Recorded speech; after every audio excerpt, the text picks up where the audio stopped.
এটা বুঝতে হবে এই জামাত ইসলামী এটা কোনো রাজনৈতিক দল না, এটা একটা হঠকারী উগ্রবাদী গোষ্ঠী। আগামী 5 বছরে এই সরকারকে যদি বিরোধী দল সহ আমরা সবাই সহযোগিতা করি তাহলে সরকার অনেক দূর এগিয়ে যেতে পারবে। তবে এখানে সরকারের জন্য আমি সরকারের ভিতরের একজন লোক হিসেবেও তারপর একটা রাজনৈতিক দলের প্রতিনিধি হিসেবে আমিও মনে করি যে সরকারকে বেশি উদার হলে বিপদে পড়তে হবে। বেশি উদার হলে বিরোধী দল যেভাবে অ্যাক্সেস পাচ্ছে দ্যাটস অ্যানাফ, কিন্তু এর চেয়ে বেশি দিলে লিমিট ক্রস করে ফেলবে, তখন সরকারের জন্য নিয়ন্ত্রণ করা মুশকিল হয়ে পড়বে। কারণ এটা বুঝতে হবে এই জামাত ইসলামী এটা কোনো রাজনৈতিক দল না, এটা একটা হঠকারী উগ্রবাদী গোষ্ঠী। আবার এরা ধরেন এই জুলাই গণঅভ্যুত্থানের পূর্বে আপনি দেখেছেন কোনো অ্যাম্বাসেডররা তাদেরকে ডেকে তাদের একটা মিটিং করেছে, এখন হঠাৎ করে জামাতের আমিরের বাসায় যাচ্ছে একেবারে কেন? এইটা হচ্ছে মাথা পোছাই দিচ্ছে যে তাদেরকে স্পেস তৈরি করে তাদেরকে কি বলবেন একটা মানে তাদের লাইনের কাজকর্ম উৎসাহিত করে এই অ্যাম্বাসেডররাই কিন্তু আবার তখন সরকারকে চাপ দেওয়ার জন্য আবার নতুন এজেন্ডা তৈরি করবে যে বাংলাদেশে উগ্রবাদের উত্থান হচ্ছে, জামায়াত ইসলামী আজকে বিরোধী দল, জামায়াত ইসলামী এইভাবে সারা দেশে ছেয়ে গেছে। কাজে জামায়াত ইসলামীর প্রশ্নে সরকারের আমি মনে করি শক্ত অবস্থান থাকতে হবে। পাশাপাশি আমাদের রাজনৈতিক দলগুলো কেন এই জামাতের মতো দলের উত্থান এটা কি মনে করেন আমাদের জন্য ভালো কিছু হবে? জামায়াত ইসলামী এই দেশ চালাতে পারবে, রাষ্ট্র চালাতে পারবে? এই দেশকে তো ফিলিস্তিন বানাবে যদি জামাত কখনো ওই রাজনৈতিকভাবে টপ জায়গায় আপনারা যাওয়ার সুযোগ পায়।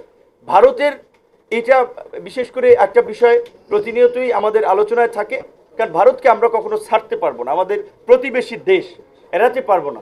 কারণ ভারতের সাথে সরকার শীর্ষ জায়গা থেকে ডিল করবে, কোন ইস্যুতে ভারত যাবে সেখানে কতটুকু সরকার ছাড় দিবে। তবে ভারত বর্তমান বাংলাদেশ সরকারের নীতি পরিষ্কারভাবে বুঝতে পারছে, দেখছেন এখন তারাই কিন্তু পিছিয়ে মানে সরকারের দপ্তর মন্ত্রণালয় মন্ত্রীদের পেছনে ঘুরঘুর করতেছে যে মাননীয় প্রধানমন্ত্রীকে ভারত সফরে নেওয়া। কারণ আপনি যখন গাছ নিয়ে ব্যক্তিত্ব নিয়ে দাঁড়িয়ে যাবেন অন্যরা আপনাকে সেইভাবে রেসপেক্ট করবে।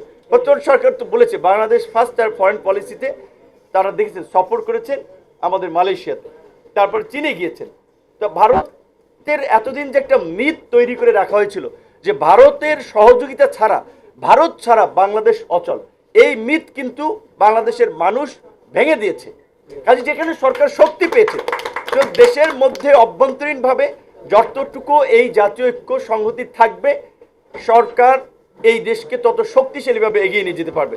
সেই জায়গা থেকে আমি অনুরোধ করব যে আমাদের এই বিশেষ করে যারা বিরোধী দল সহ বিভিন্ন নেতৃবৃন্দ আছেন সরকারকে সহযোগিতা করেন, আন্দোলন সংগ্রাম 4 বছর পরে করেন, কারণ নির্বাচন তো আর 5 বছরের আগে কোনোভাবেই সম্ভব না, কেমন হয়ে গেলেও তো নির্বাচন সম্ভব না, কারণ জনগণ ম্যান্ডেট দিয়েছে এই সরকারকে 5 বছরের জন্য।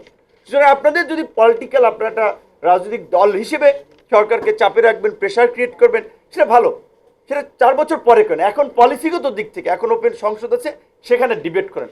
আজকের এই জ্বালানি সংকটের জন্য আমি তারেক ভাইকে ধন্যবাদ জানাবো, আমজনতার দলকে।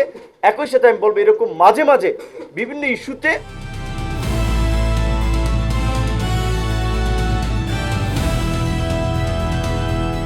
দিনাজপুর টিভি, মানুষের জীবনের কথা বলে।